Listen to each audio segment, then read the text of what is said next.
बने कमजोर सारारारा बने कमजोर सारारारा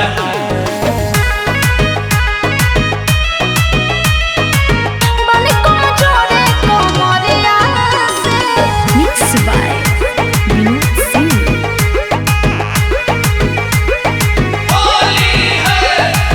देवर के दिल जनी तूरा ये भाभी, तलवा से दूर जनी करा तू चाभी। अच्छा भाभी हो का देवर के दिल जनी तूरा ये भाभी, तलवा से दूर जनी करा तू चाभी। देखो जनी गंदा नजरिया से ए हो का लगे डर मोट पीछ करिया से, लगे डर मोट पीछ करिया से।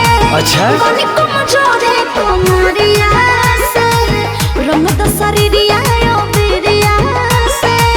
बने कमजोर कोमरिया से, अरे बात बुझा ना। का बुझी बने कमजोर कोमरिया से।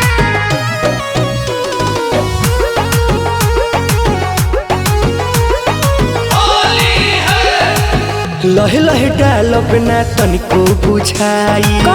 कहे घबरा तारुए भाऊ जाई। तो का करी डर लगता अरे कुछ ना होई जनता नी बात ई तोहार अधिकार बा, बुझ मजबूरी देह दोसर हमार बा।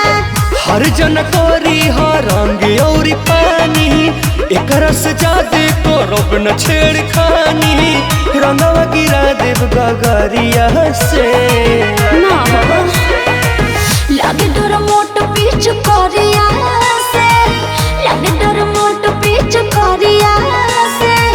बने कमजोर कोमरिया से, रंग द शरीरिया यो बिरिया से। बने कमजोर कोमरिया से, दूर रहना। बने कमजोर कोमरिया से।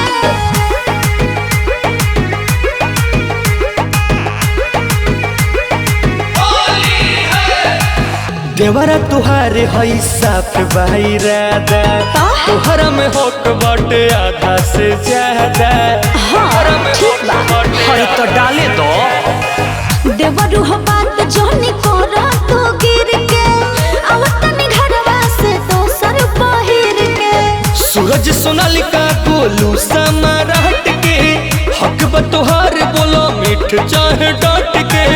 हवा डलवाला तू भीरिया से ठीक बा ए लगे डर मोट पीछ करिया से, लगे डर मोट पीछ करिया से।